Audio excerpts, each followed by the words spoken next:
Hi, Peter. How are you? Hey, John, I'm great. Thanks. How are you? I'm doing great. I'm doing great. Thank you so much for joining me at the Adtech Cafe here in New York. Yeah, great to see you. So, Peter, you are the general manager of the DoorDash ads strategy business. Is that right? Did I get that right? Close enough. Yeah, I'm one of the folks that's helping lead the DoorDash ads and promotions business. Yeah.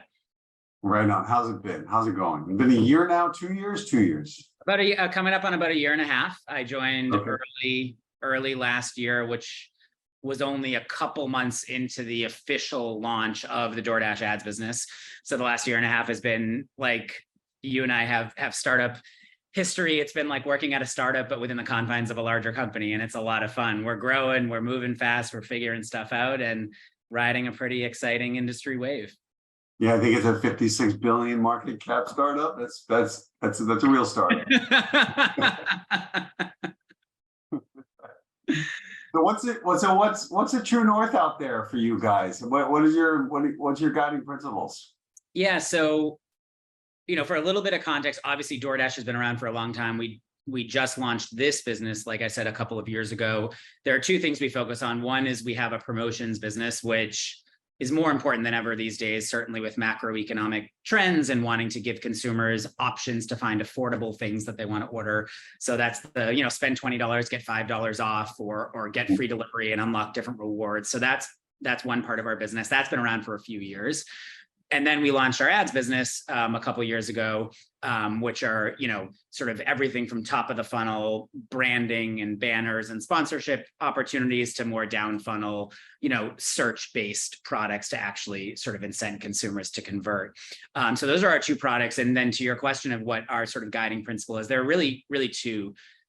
First, we are a very consumer-first company. Everything we do is through the lens of the consumer. And we want to be very careful that we're not disrupting the core consumer experience that they've come to appreciate at DoorDash with too much advertising, right? So we want to make sure that everything is really good for the consumer. It is a seamless experience for the consumer, and it's actually adding value to the consumer. So that's sort of like our true North Star. And then because we're a marketplace, we also have to serve our merchants as well, right? So we need to make sure that the ad business we are building is a very seamless one and a good one for our merchants who are now our advertisers, that they can, enjoy best-in-class ROI, have a very seamless experience, and really achieve the outcomes that they want to achieve. So constantly keeping both of those constituencies in mind with everything we build and everything that we ship.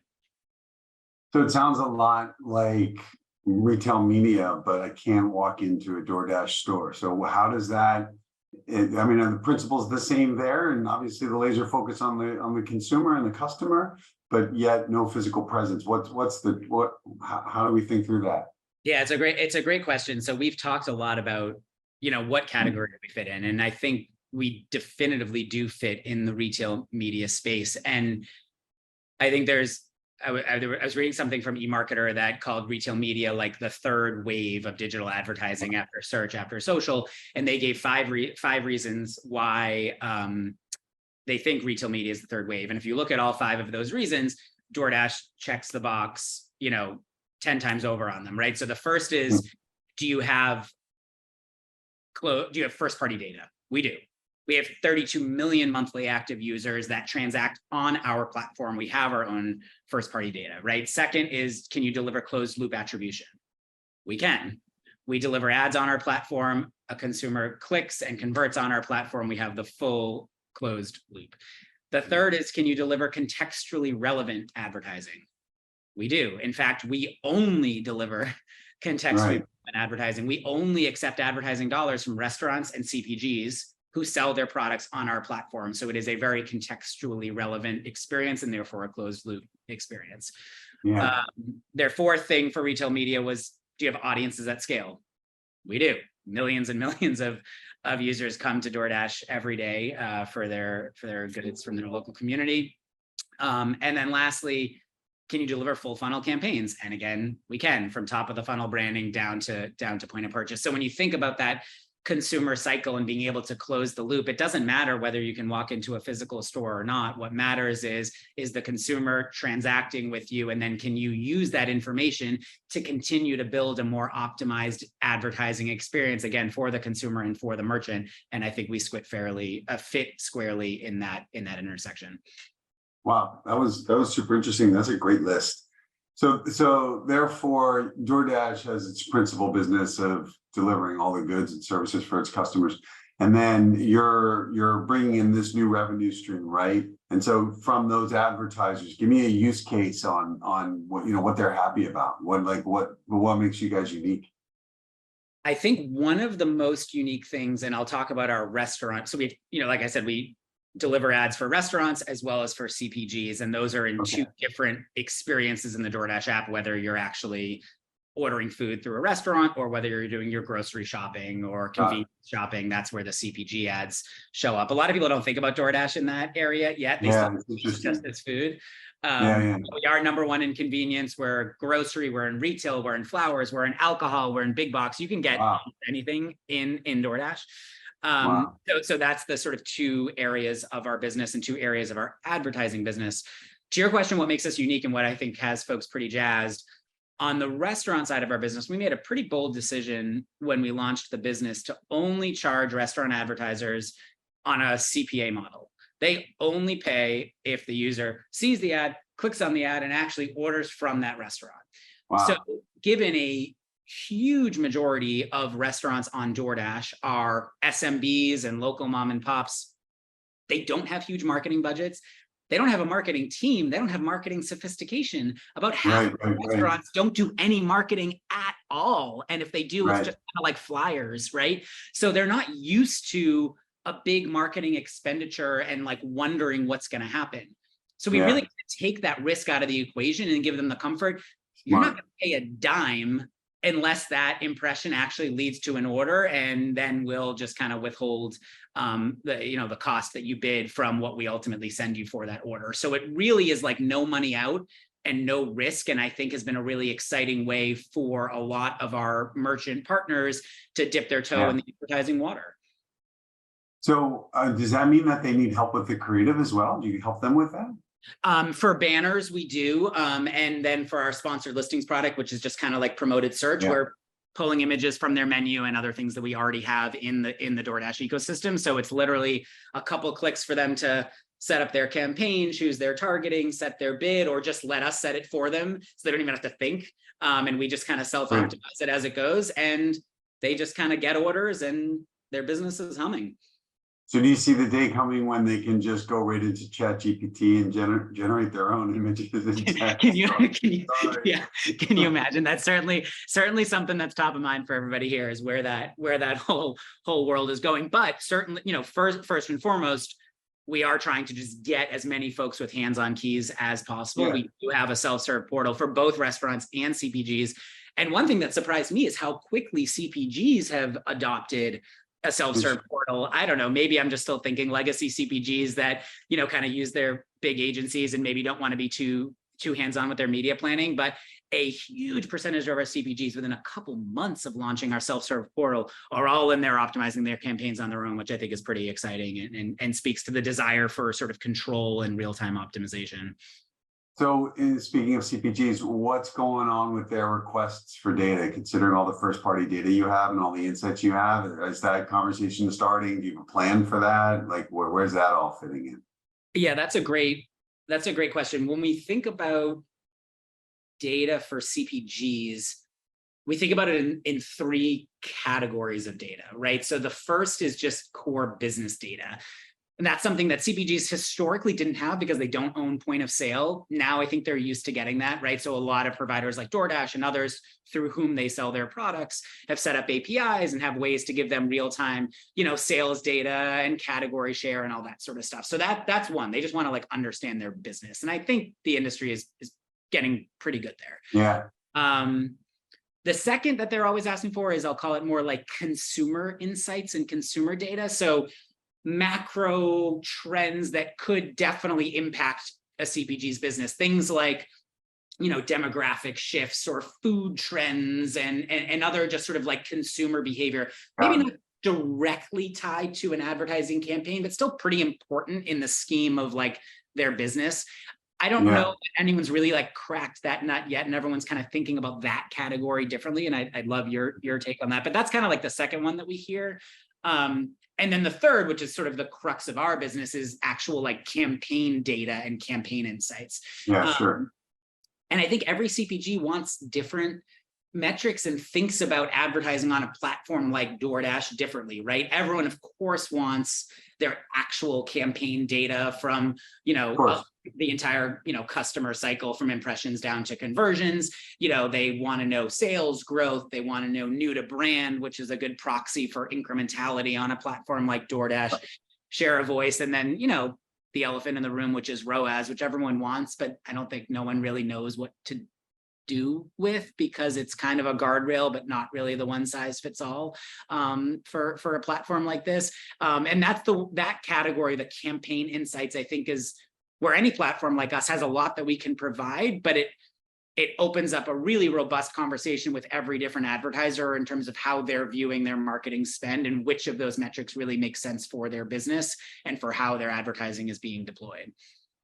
I was moderating a panel yesterday with the head of marketing for a company called Erin, which is a luxury brand. And I asked her, if you could snap your fingers and have anything that you wanted out of any of the vendors that are in the room, what would it be? And she went back to the AI and she said, I want to have something that can answer all my data analytics questions about my customers and for all my marketing activities. Just kind of an Alexa for analytics, and just say, tell me about this. And so it sounds like that also is what brands eventually are going to be able to get out of this. So right now it's through UI, but soon you're going to be able to outsource some of this stuff to them so that they're going to craft it and build as they see. Totally. Yeah, absolutely. And we are doing a lot of work continuing to sort of build our infrastructure on the CPG side down to the SKU level. And it's a very complicated problem, connecting different SKUs across different retailers, across different geographies and different countries. But getting that infrastructure in place will then enable exactly what you're talking about. And it could be a voice command or a click of a button to figure out what's going on. I'm curious, what are you seeing when you hear CPGs ask about data? Like, what are you seeing out there? What type of data do you think they're most hungry for that maybe isn't? I think there's obviously so reliant on their partners, their retailers, if you will.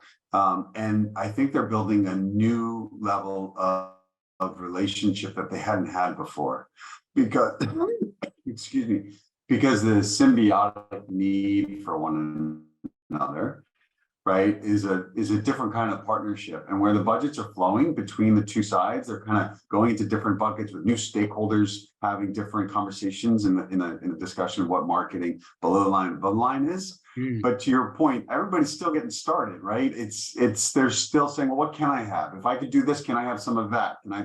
And respectively, one colleague of mine who works in the across multi-brands, it's forcing them to now bring brands together, which wasn't always the case, right? Brands have always been a very individualistic, I own this brand and therefore I own this marketing, I own this product shelf placement, I own this relationship with Walmart. Now they are being forced to cut across multi-brand strategy to speak in one voice so that they can get a portfolio of analytics back, which then gives them a different purchasing positioning.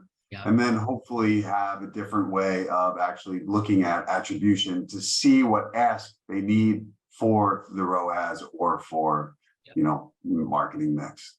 That's super interesting. One other thing that I know you asked about CPGs, but one other thing related to data that I find pretty interesting on the restaurant side of our business is the consumer journey and the consumer picture for a restaurant is highly fragmented. When you think about the same person is walking into your physical store sometimes, ordering through third parties like DoorDash, ordering through a restaurant's own first party app, using cash, using credit card, using different payment methods. It is very difficult to stitch that consistent consumer picture together.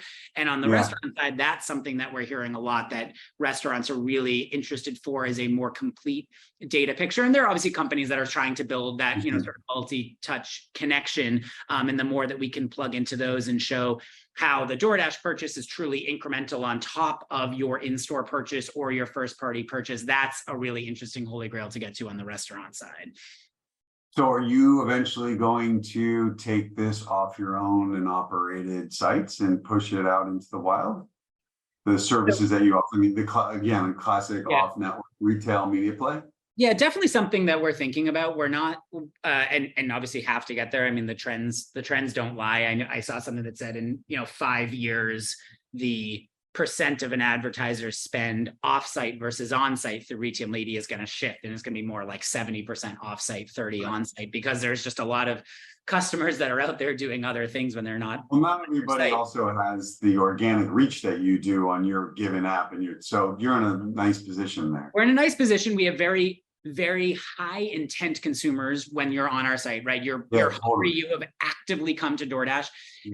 They're very high intent and they're often undecided, right? So like, you're hungry, but you don't know what you want. And therefore getting an ad for your local Chinese restaurant is really good, because you're open to trying new things. So when we do have still a lot of opportunity on site, given the nature of our app and the nature of our customer, but we also know that there are plenty of other places as well. And eventually we are going to have to think about how we extend that offering offsite. We entered a partnership with Roku just this past year, for example, as kind of our first experiment in this area, where we're running ads on behalf of restaurants are running ads on Roku with sort of an interactive shoppability call to action, where they can click their Roku remote, get a text message with a link to redeem an offer in DoorDash. So sort of connecting the big screen and the TV directly to your DoorDash app to then get your food delivered to your house. And that's really exciting. We did our first campaign with Wendy's for that.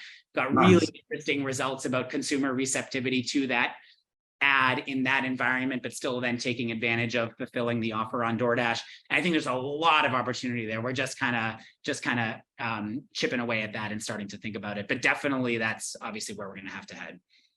Wow, that's a real interactive TV. It's only been like 50 years in the making, and there it is, just like that. That's pretty cool. And actually connecting the data then, right? So for awesome. Exposures on TV connected to transactions on DoorDash, that's a pretty exciting closed loop thing from as you and I know, a traditionally offline medium like TV. So if I think through everything you just explained, it seems like you make it a really light touch way in which I love the small restaurant play. It's so smart. That seems like to me, like if I make really good sandwiches, which I do, I could just sign up and start being part of this DoorDash thing and start advertising immediately. It doesn't sound that hard. You could be live. You could be live this afternoon. We'll get you. Johnny's Sandwiches coming to you live from Adtech Cafe. You heard it here first. Turn it on, John, and the business is going to start flowing. Awesome. So, okay, let's stop talking about our business. Something really important. What is your favorite movie? Favorite movie of all time? I probably can I say two? I'm obsessed with A Few Good Men. I've probably seen it like 50 times and can recite it from beginning to end. Wow. And I also love The Usual Suspects. Oh, killer. Pioneered the twist ending. Killer. Great movie. What's yours? Willy Wonka and the Chocolate Factory, the original. That's a good one. They're coming out with a new one. I know, but whatever. It's already made. Just leave it alone. Peter, so great to see you. Thank you so much for finding the time. It's so cool what you're doing, and obviously the perfect guy to do all of this. So congrats on all the progress, and I can't wait to see more. It's awesome. Thanks, John. Awesome. It's great to talk to you. Awesome to see you. All right. I'll talk to you soon. Talk soon. Bye.